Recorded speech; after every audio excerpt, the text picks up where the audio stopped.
The promise of forever was a simple thing, spoken in the quiet dark with his lips against her hair. It was a promise made of breath and shadow, easy to give when the world was only the two of them, contained within the cold stone walls of his chambers. For Lucian, whose forever was a literal, unending expanse of nights, the word had always been a weight. With Mira, it was an anchor. It was the first time he had not felt adrift in the lonely, blood-tinged sea of his own immortality.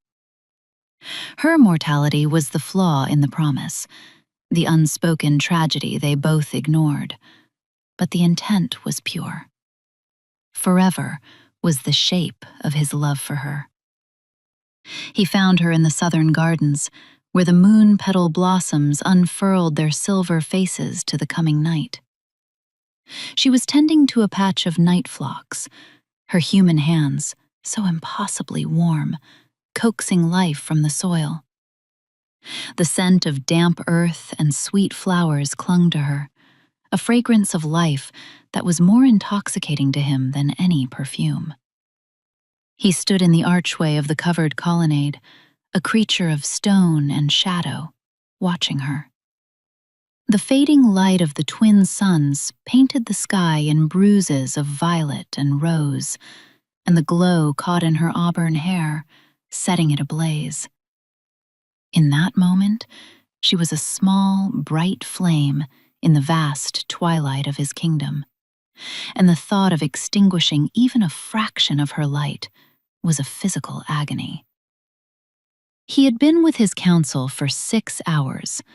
6 hours of listening to Lord Valerius, his oldest and most pragmatic advisor, lay out the facts with the dispassionate precision of a surgeon. Troop movements on the eastern border, the Iron Clans uniting under a single, bloodthirsty banner.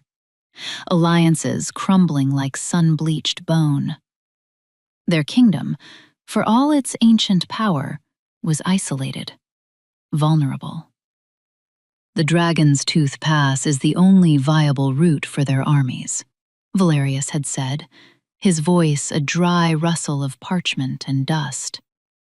And Princess Seraphine of the Sunstone Dominion holds the key to it. Her father will not grant us passage, let alone aid, without a permanent bond.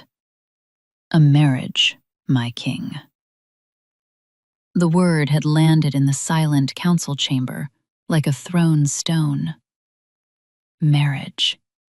A political sacrament, a bartering of bloodlines and titles. It had nothing to do with love or promises spoken in the dark. It had to do with survival. Lucian had argued, his voice low and dangerous, a rumble of thunder trapped beneath the earth. He had spoken of other strategies, of force, of diplomacy. But every path led back to the same cold, unassailable truth.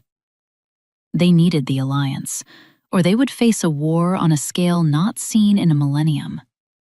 A war they were not guaranteed to win. The princess is of age, Valerius had pressed, his gaze unwavering. She is said to be a great beauty, a suitable queen. Lucian had wanted to shatter the great oak table with a single blow. I have a queen, he'd wanted to roar, but the words died in his throat. Mira was not a queen. She was a human, a scholar from a conquered province, a woman he loved with a terrifying, consuming totality.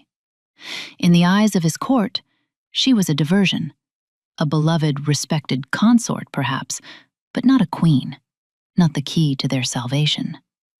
Now, watching her hum a soft tune as she worked, her brow furrowed in concentration over a stubborn weed, the council chamber felt a world away.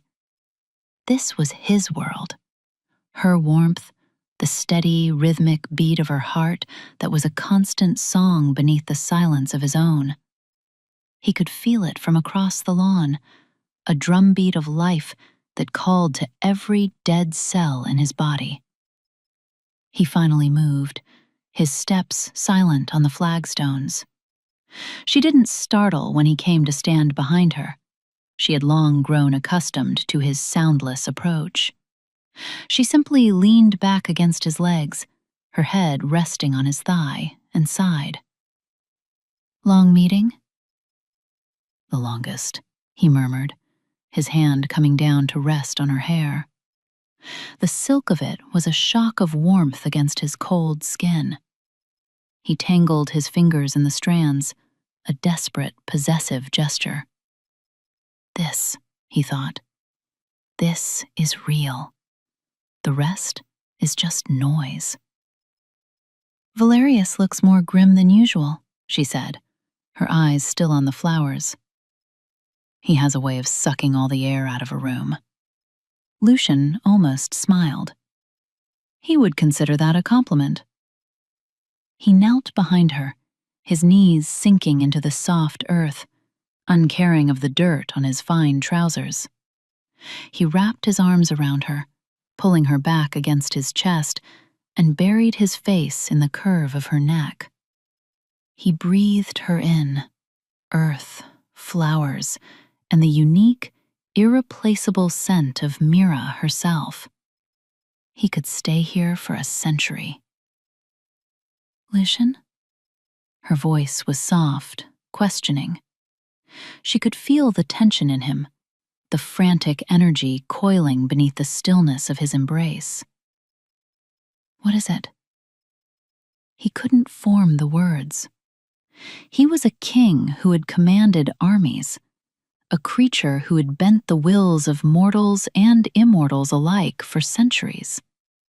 But telling this one woman that he was about to betray their quiet, perfect world was the hardest thing he had ever done. So he framed it differently, not as a betrayal, but as a strategy, a necessity, a political maneuver that would mean nothing, a hollow ceremony that would change nothing between them. "There is a threat from the east," he began, his voice muffled against her skin. "A serious one." He told her about the Iron Clans, about the Dragon's Tooth Pass, about the Sunstone Dominion. He laid out the facts as Valerius had laid them out for him, a cold, logical progression toward an unavoidable conclusion. He felt her stiffen in his arms as he spoke the name, Princess Seraphine. He finished, and the silence that followed was vast and terrifying. The garden sounds, the chirp of a night cricket, the rustle of leaves in the rising breeze, seemed amplified, intrusive. He waited for the tears, for the anger, for the accusations. He was prepared for them, had steeled himself to soothe them, to reassure her. But Mira did not weep. She simply pulled away, just enough to turn and look at him. Her face was calm, her expression unreadable in the deepening twilight. Her eyes, the color of a twilight sky just before the stars appear, searched his. "A marriage," she said. It was not a question. It was a statement. A fact that had settled in the air between them, solid and cold. "A political arrangement," he corrected her, his voice urgent. He took her hands in his grip too tight. "A piece of paper, a ceremony. It means nothing, Mira. You are what matters. You are my life. This changes nothing between us. You will remain here, with me, always, as you are now." He believed it. In that moment, with the desperation clawing at his throat, he truly believed he could cleave his life in two. He could be the king, husband to a political bride for the public eye, and he could be Lucian, who belonged wholly and eternally to the woman before him. He saw it as a sacrifice he was making for his kingdom, and he was asking her to share the burden of that sacrifice.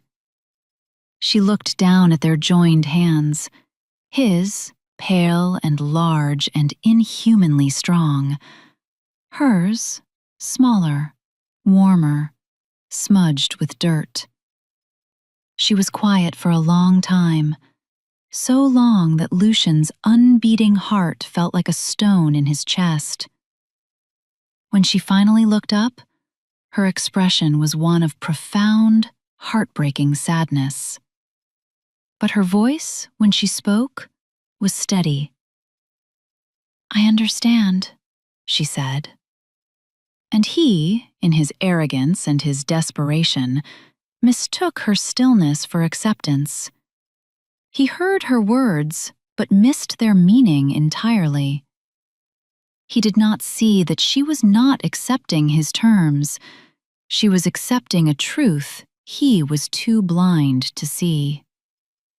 He pulled her close again, relief washing through him so powerfully it almost felt like victory. "Thank you," he whispered. "We will weather this, together." She rested her head against his chest, but her hands, still held in his, remained limp. She did not cling to him. She did not return the embrace. She simply stood there, a still point in the ruin of his making, and let him hold her. She was already saying goodbye. He just wasn't listening. The preparations for the royal wedding began the next day. The castle, usually a place of quiet, echoing grandeur, was transformed into a hive of frantic activity. Tapestries were aired, floors were polished to a mirror sheen, and cartloads of flowers arrived, filling the cold stone halls with the cloying scent of lilies and roses. Lucian moved through it all like a ghost, his mind elsewhere. He spent his nights with Mira, holding her, talking to her, desperately trying to reinforce the fiction that nothing had changed, while the entire world around them screamed otherwise. She was compliant. She listened when he spoke of his day, of the endless negotiations with the Sunstone emissaries. She allowed him to hold her, to kiss her. But a subtle distance had crept in, an invisible barrier he couldn't seem to breach. It was in the way her smile never quite reached her eyes, the way she would fall silent in the middle of a sentence, her gaze lost on some distant point beyond the castle walls. He told himself it was grief for the future they were supposed to have, a grief he shared. He thought it was a wound that would heal with time, once the ceremony was over and the political necessity was a thing of the past. He never considered that it might be the calm acceptance of an ending. Princess Seraphine arrived a week before the ceremony, a vision of pale gold and ice. She was tall and regal, with hair the color of spun moonlight and eyes as gray and cool as a winter sea. She was beautiful, exactly as promised. But it was a remote, untouchable beauty.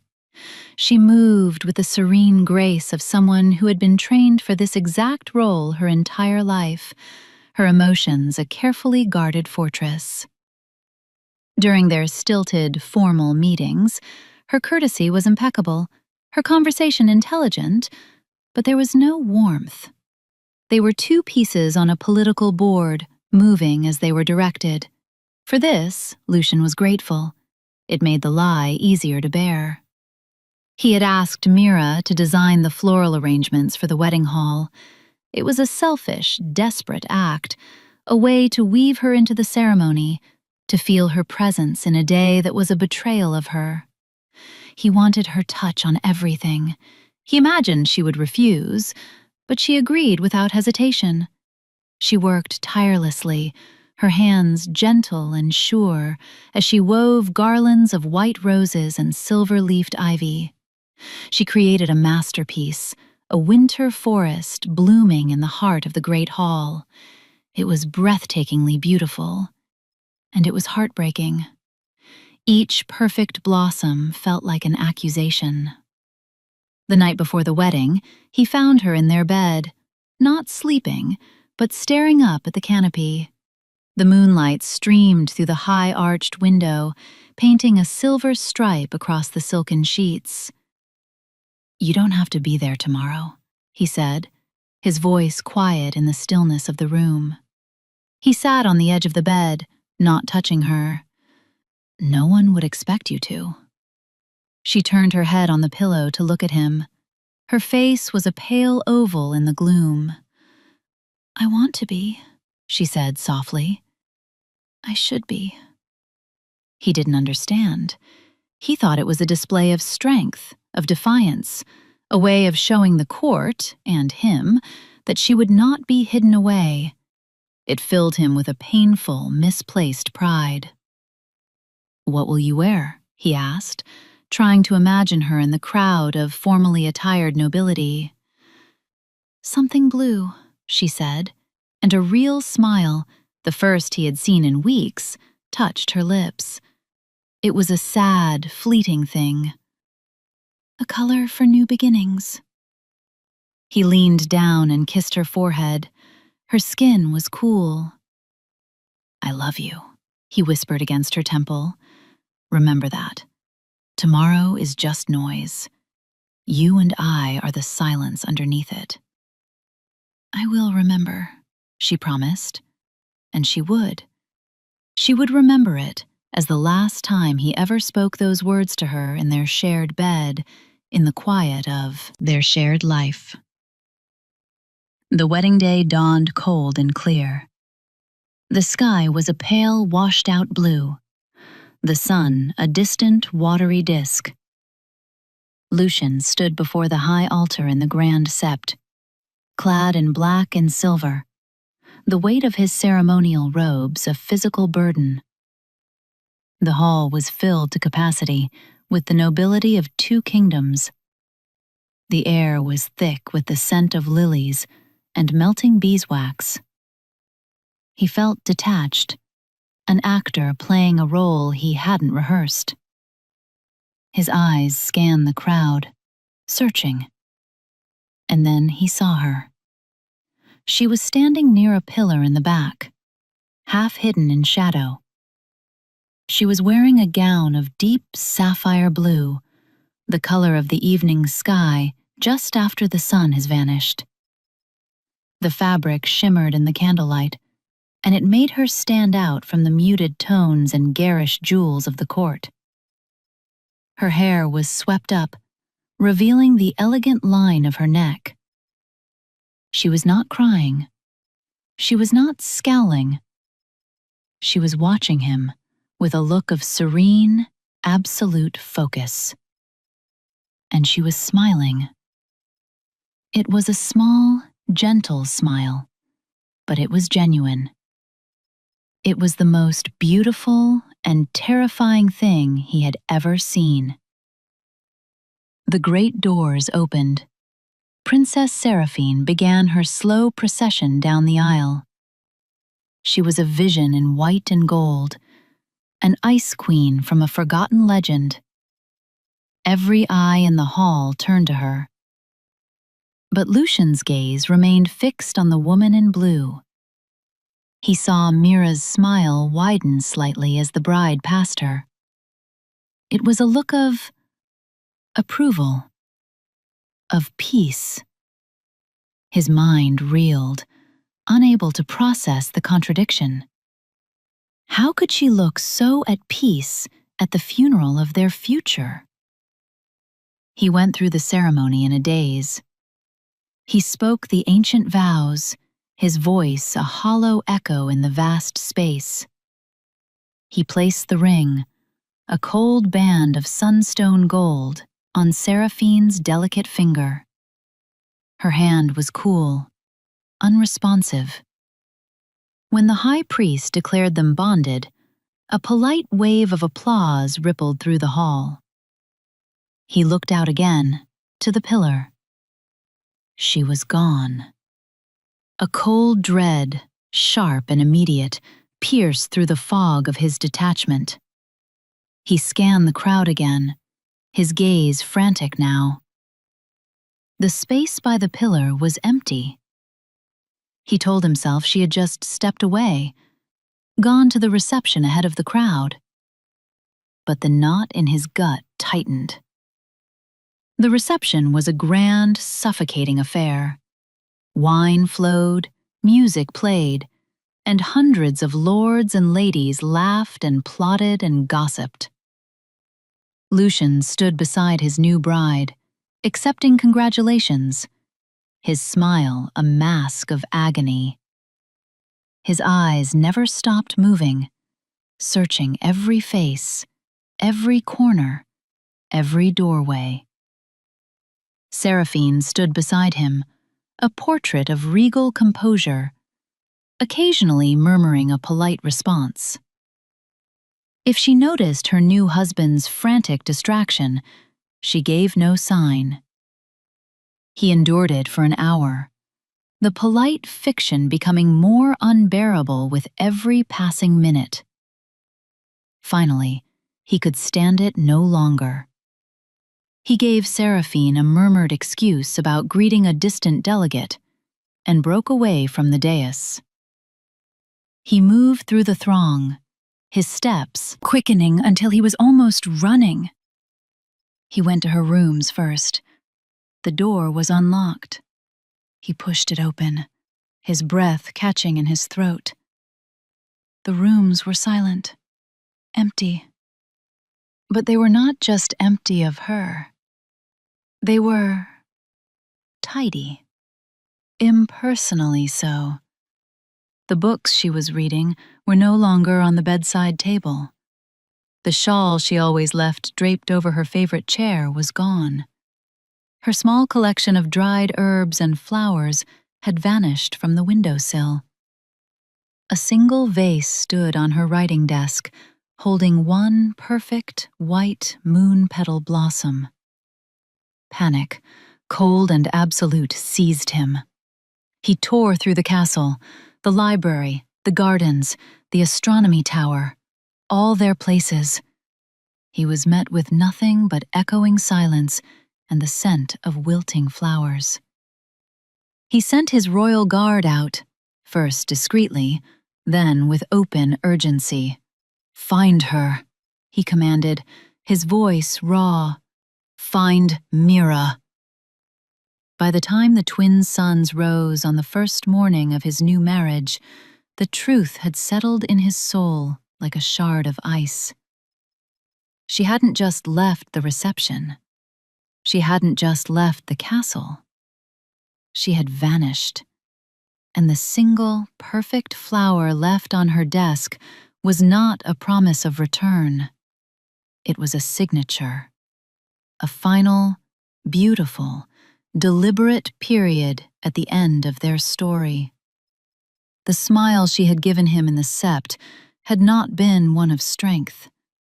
It had been one of farewell. The months that followed were a special kind of hell. On the surface, King Lucian was a model of stability. He honored his new alliance.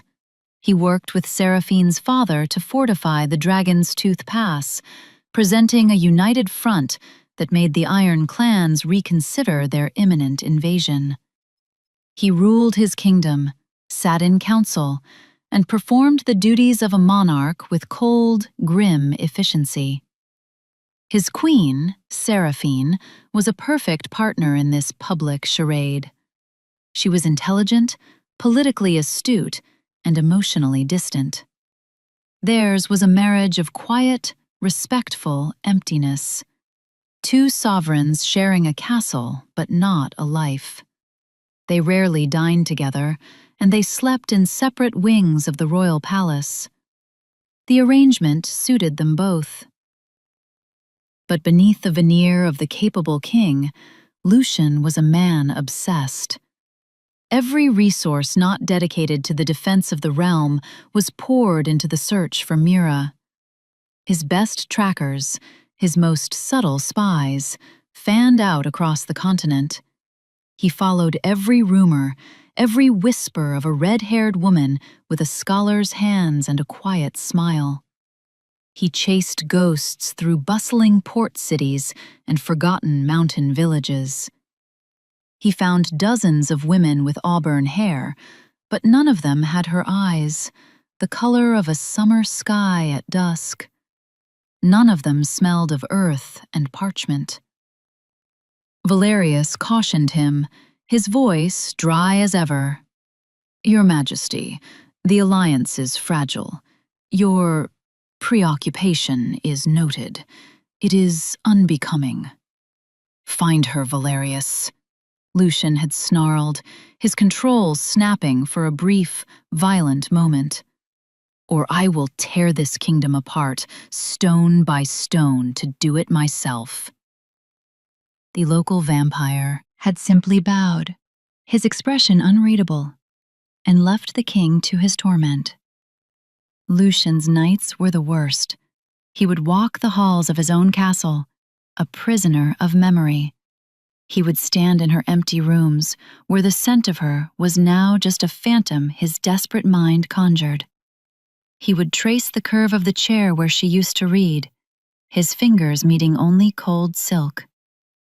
He had promised her forever, and he had lost her in a single, stupid, arrogant afternoon. He had thought he could have both his duty and his love, and in his greed, he had lost the only thing that made his endless existence bearable. The silence in his chambers was no longer peaceful. It was a scream. It was 7 months after the wedding. 7 months of cold beds and colder hope. A scout, one of his most tenacious, returned from the farthest southern coast of the continent, a place of fishing villages and salt-sprayed cliffs. He brought not a confirmation, but a possibility. A woman matching Mira's description, living alone in a small cottage in a village called Saltwind. She worked as a healer and an herbalist for the local fishermen. She called herself Alani. Hope, a feeling so painful he had almost forgotten it, flared in Lucian's chest. He didn't send a messenger. He didn't delegate. He went himself. He traveled for 3 days, pushing his mount to its limits, not stopping to rest or feed. He arrived in Saltwind as the suns were setting, casting a brilliant, coppery light over the sea. The village was small, nestled in a rocky cove. The air smelled of salt and fish and wet stone. It was a world away from the Gothic spires and shadowed valleys of his kingdom. This was a place of open skies and endless water, a place of harsh, vibrant life. He found the cottage easily. It was set back from the others, perched on a low cliff overlooking the water, with a small, chaotic garden bursting with herbs and wildflowers. Smoke curled from its chimney, a thin gray ribbon against the orange sky. For a long moment, he simply stood there, his heart, which had not beaten in 500 years, feeling as though it were about to shatter in his chest. This was it, the end of the search. He was terrified of what he would find. Would she be withered by grief? Consumed by anger? He had rehearsed 1,000 speeches, 1,000 apologies, 1,000 justifications. None of them felt adequate. He walked to the door and raised his hand to knock, but hesitated. Through the single front window, he could see her. She was standing at a wooden table, grinding herbs with a mortar and pestle. She wore a simple linen dress, her sleeves rolled up to her elbows. Her hair was looser now, a fiery cloud around her face, flecked with sea salt. She was humming that same soft, tuneless melody he remembered from the garden. And she looked content. There were no dark circles under her eyes. Her shoulders were not slumped with the weight of sorrow. There was a placid, peaceful focus in her movements. The sight of it was a blow more powerful than any physical weapon. He had imagined her pining, heartbroken, waiting. He had imagined his absence as a gaping wound in her life, just as her absence was in his. But looking at her now, he saw not a wound, but a neatly stitched scar. Or perhaps no wound at all. He finally knocked. The sound was too loud in the quiet evening. The humming stopped. He heard the soft scrape of the pestle being set down, then footsteps. The door opened. Mira stood before him. Her eyes widened for a fraction of a second, the only sign of surprise. There was no fear, no anger, no joy. Just a quiet, weary recognition. "Lucian," she said, her voice calm. It was the voice one uses to address a distant acquaintance. "Mira," he breathed, the name a prayer and an ache. All his prepared speeches vanished. "I've been looking for you." "I know," she said. She didn't invite him in. She simply stood in the doorway, a placid gatekeeper to a life that no longer included him. "I assumed you would." "Why?" The question was torn from him, raw and desperate. "Why did you leave? Without a word?" She finally looked at him then, truly looked at him, and for the first time he saw a flicker of the profound sadness he remembered from the garden. "I said everything I needed to say, Lucian. You just weren't listening." She gestured vaguely back towards the north, towards his kingdom, his castle, his wedding. "I came to the ceremony. I smiled. I congratulated your bride. I said goodbye." The simple, devastating words reconfigured his entire memory of that day. The blue dress, the serene smile. It hadn't been a show of support. It had been her closing act. A graceful, dignified exit. "Goodbye?" he repeated, his voice hollow. "Mira, I told you, that was nothing. A political necessity. It didn't change what you are to me." A small, sad smile touched her lips. It was the smile of a patient teacher explaining a simple concept to a child who cannot, or will not, understand. "That's where you're wrong, Lucian. It changed everything. The betrayal wasn't that you married her. I do, on some level, understand the duties of a king. The betrayal was that you thought I would stay." She took a step back, and the movement was not defensive, but definitive. "The betrayal was you looking at me, at everything we were, and thinking it could be a secret. Something to be kept in the shadows of your life while you lived another one in the sun. You thought I would accept being half of your world. You thought my love for you would make me small enough to fit into the space you left for me." He finding understood. The arrogance of it, the sheer, breathtaking arrogance. He had been so certain of her love that he had treated it as an immutable fact of nature, a resource he could draw upon no matter how he behaved.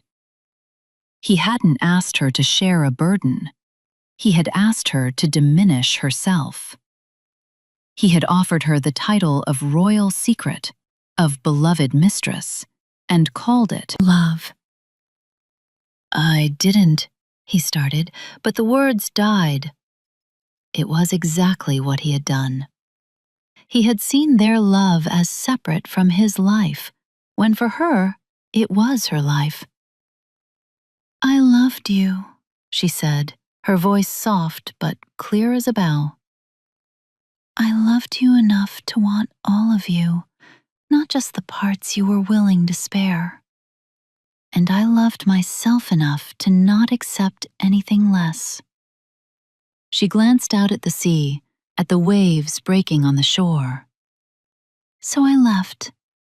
I didn't run in anger. I walked away in sadness. There is a difference. I mourned what we had, Lucian, and then I built a new life, a whole one." He looked past her into the small, warm cottage.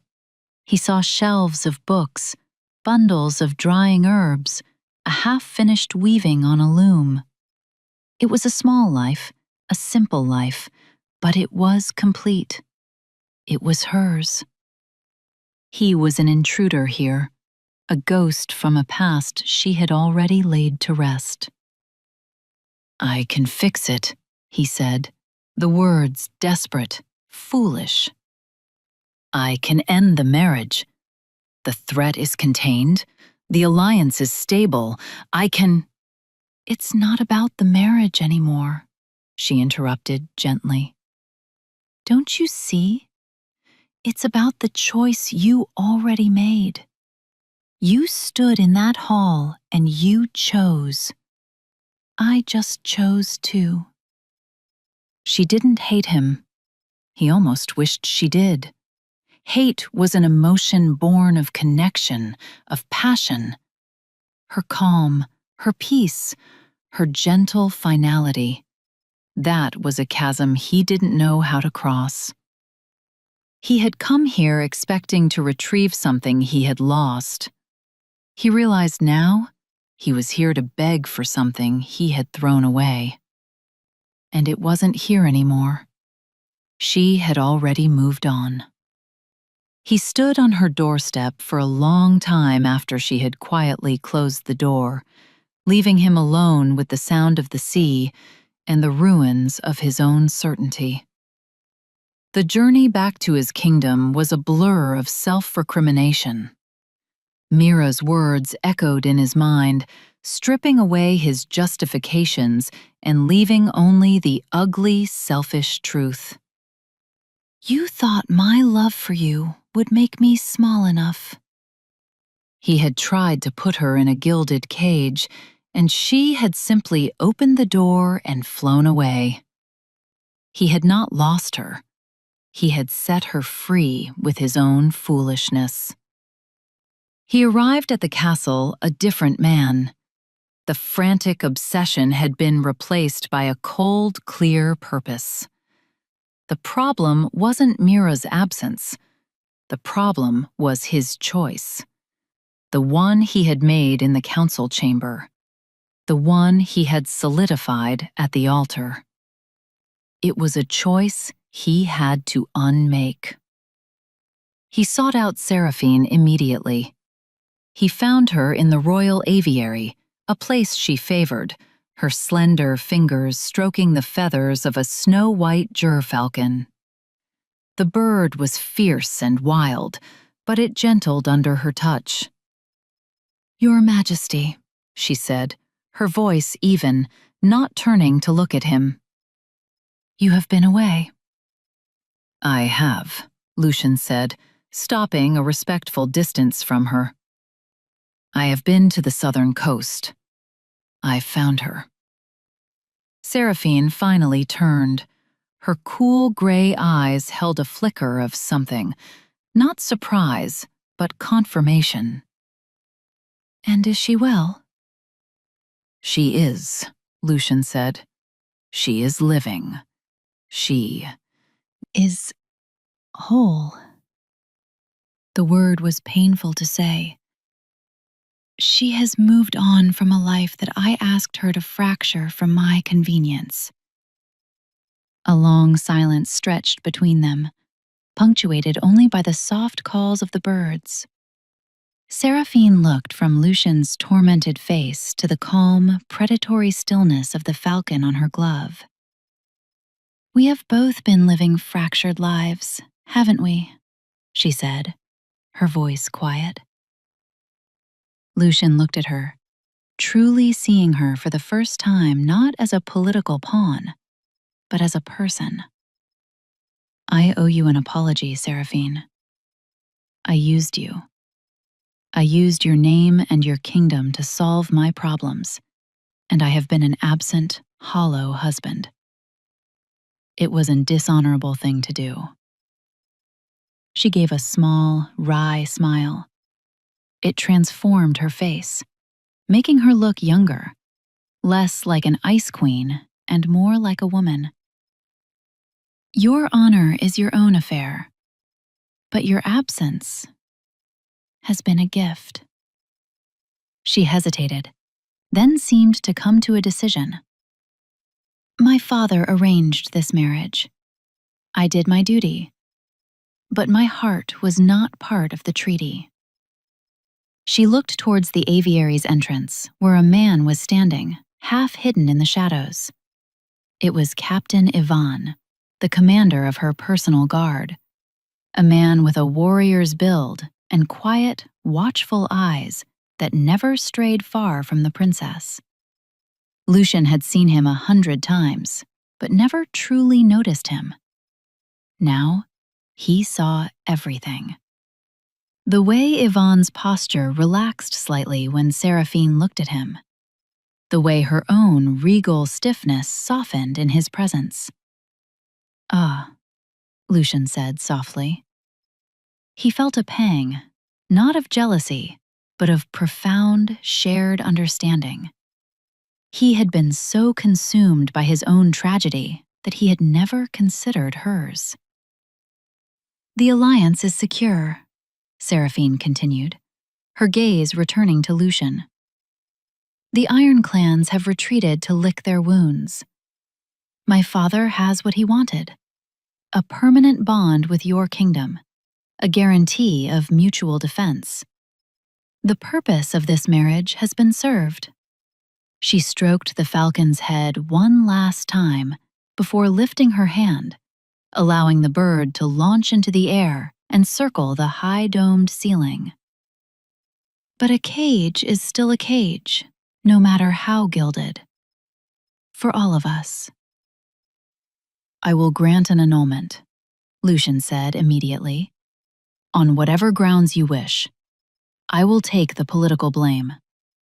I will tell your father I was unable to—" "No," she interrupted, her voice firm.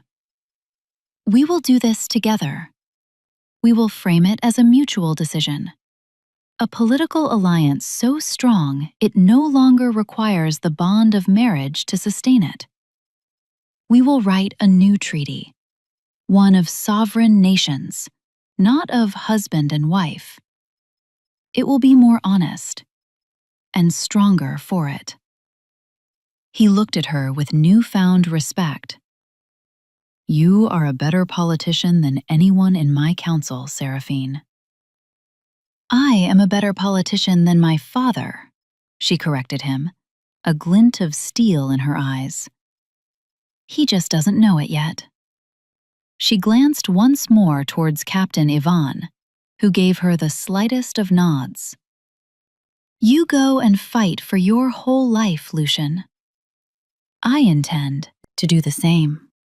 The process of the annulment was a masterpiece of political theater, orchestrated by Seraphine with Lucian's full support.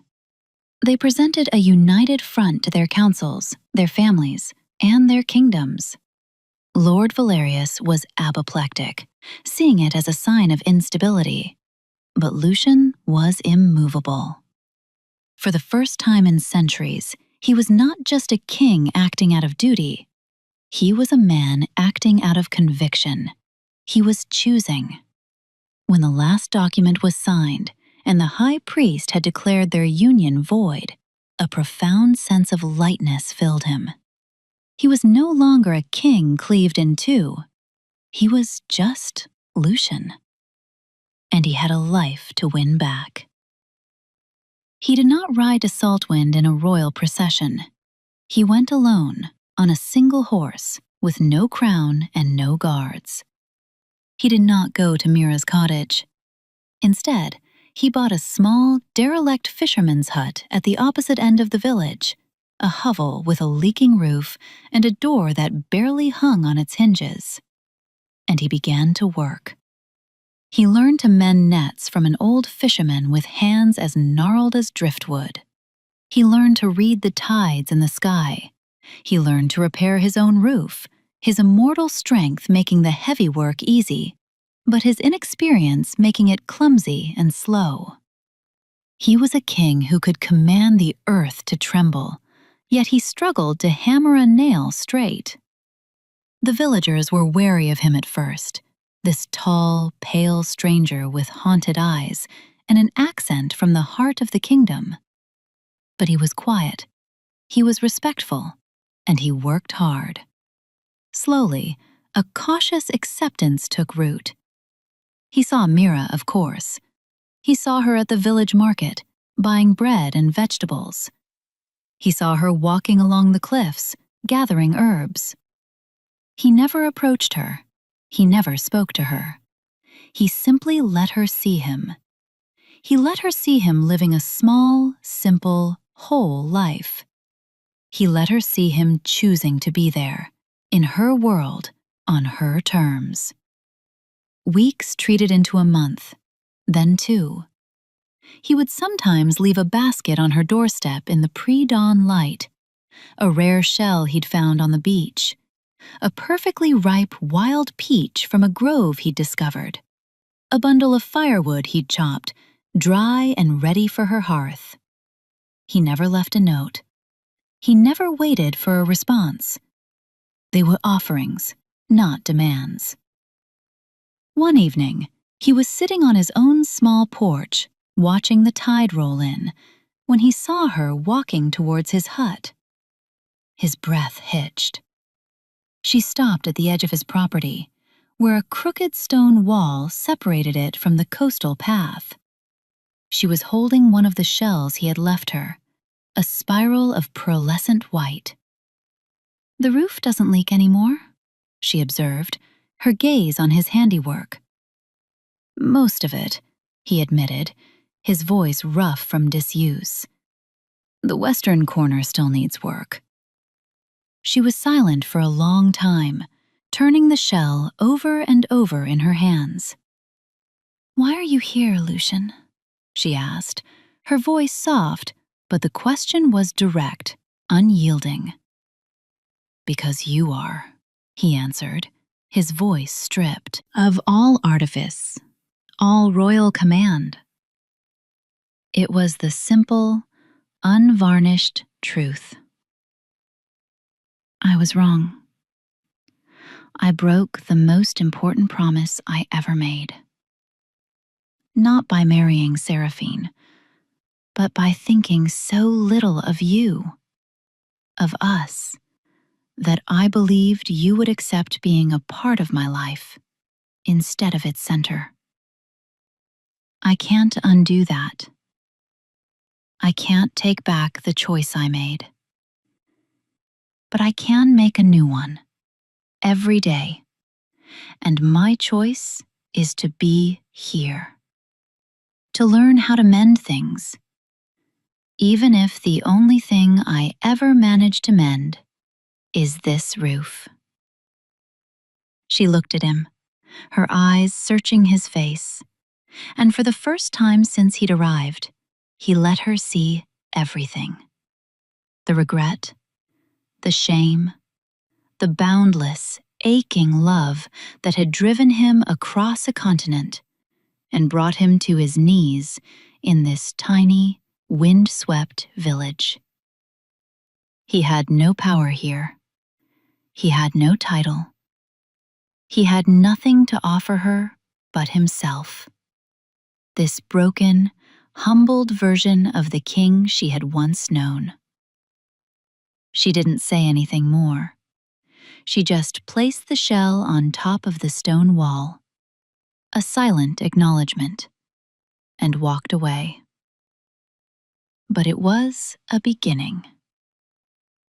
A few days later, she approached him at the market. "I'm making a poultice for Old Man Hemlock's chest," she said, her tone conversational. "I'm out of silver willow bark. I heard you found a grove of it up the coast." "I did," he said, his heart hammering. "I can show you."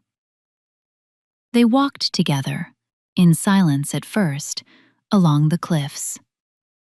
The quiet was different now. It wasn't the strained silence of their last weeks in the castle, nor the empty silence of his search. It was a careful, tentative space they were building between them, a place where new things might grow. He showed her the grove, and as she gathered the bark, he watched her, not with the desperate possessiveness of before, but with a quiet, reverent appreciation. They began to talk. Small things at first, the habits of seabirds, the best way to salt cod, the stories of the villagers. He told her about Seraphine, about Captain Yvonne, about the annulment. He didn't tell it as a grand gesture he'd done for her, but as a simple story of two people finding their own way to a whole life. He was not trying to impress her. He was simply sharing his life with her, the one he was building now. He learned about her life in Saltwind. He learned the names of the people she cared for, the rhythms of her days. He saw how deeply she was woven into the fabric of this community. She wasn't hiding here. She was living, thriving. And he knew that if he were ever to be part of her life again, he would have to be part of this life, not try to pull her back into his old one. One evening, after 3 months of these careful, quiet steps, he invited her to his hut for dinner. He had cooked for her a simple fish stew, the recipe wheedled out of the gruff fisherman who had become his reluctant friend. His hut was clean, sparse, but warm. A fire crackled in the hearth. They ate and they talked, and for the first time, it felt easy. The ghosts of the past were still there, but they were quiescent, relegated to the corners of the room. After they finished, he spoke, his voice low and steady. "I am a king, Mira. I can't change that. My people need me. But the man who ruled that kingdom before, he was a fool. He thought his crown was more important than his heart. He was wrong. My heart is my kingdom. It has always been you." He didn't make any grand promises. He didn't speak of forever. He had learned the hard way that forever wasn't a word to be spoken lightly. It was a thing to be built, day by day. "I have to go back," he said. "But I don't want to go back to the life I had. I want to build a new one. With you. Not in the shadows, not as a part of my life. As its queen, its only queen, in the sight of the gods and everyone." He stood up and walked to a small, sea-worn chest in the corner. He opened it and took out a simple, folded piece of sapphire blue cloth. He unfolded it. It was her dress. He had retrieved it from her abandoned rooms, the only thing he had taken, a painful, beautiful reminder of his failure. He didn't kneel. He didn't present a ring. He just held the dress out to her, the fabric a pool of deep evening blue in his hands. I am asking you to come home, Mira, and to wear this again. Not as a farewell, but as a beginning. Marry me. Be my queen. And let me spend the rest of my forever proving that I will never, ever make you small again. Tears welled in her eyes, the first tears he had seen her shed through all of this. They traced silver paths down her cheeks. She reached out and touched the fabric of the dress, her fingers tracing the seams as if remembering a dream. Blue, she whispered, a watery smile breaking through the tears. A color for new beginnings.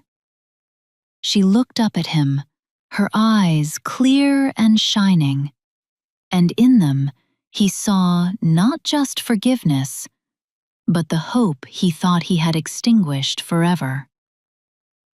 Yes, she said. Yes, Lucian. I will. He brought her back to the capital, not as a secret lover restored, but as his intended bride. He rode beside her through the main gates, her hand in his, for all the world to see. There were murmurs, of course. The court was a viper's nest of gossip. But Lucian cared for none of it.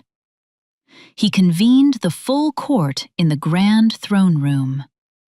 The same lords and ladies who had witnessed his first wedding now stood assembled, their faces a mixture of curiosity and disapproval. Lord Valerius stood near the throne, his expression grim, a French corrupt of ancient protocol. Lucian did not take his throne.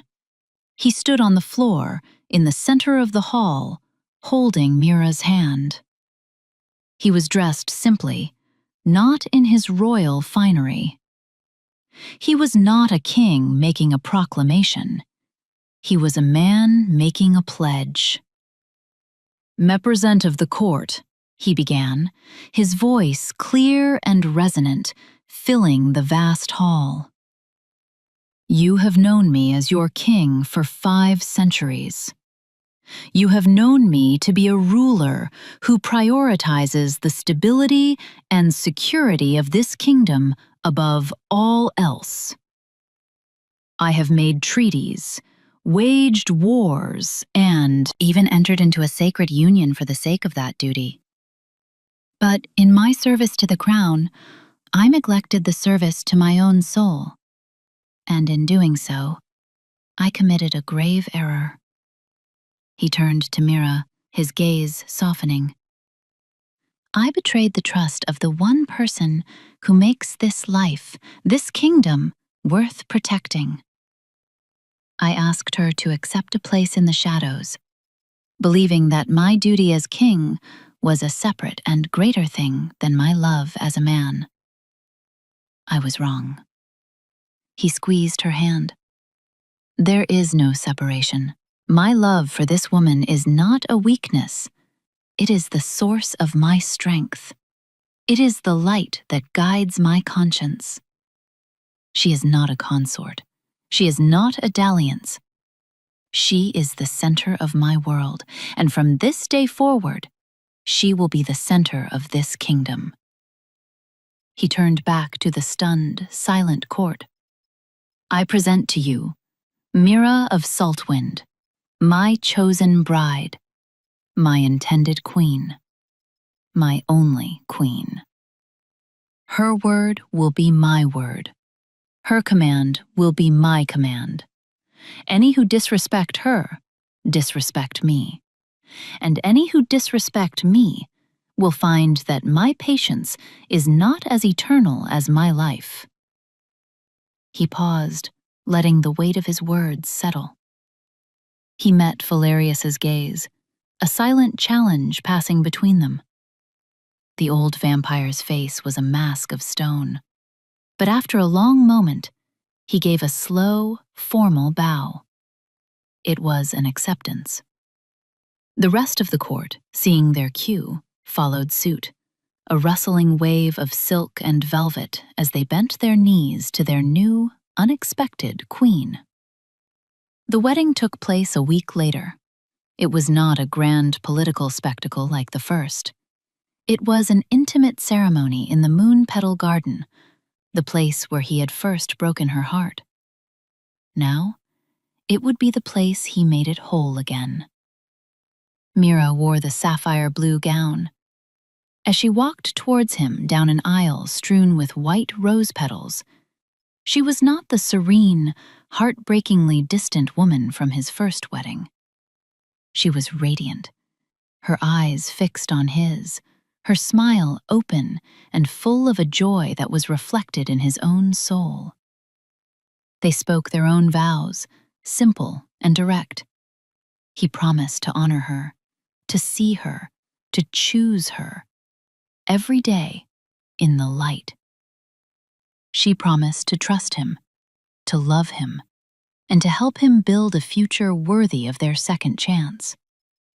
When he slipped a simple, unadorned silver band on her finger, it felt more real, more binding than the heavy sunstone gold had ever been. He was not just her husband. He was her convert, a believer in a faith he had once been too arrogant to understand. The simple, sacred truth that love is not a thing you possess, but a choice you make.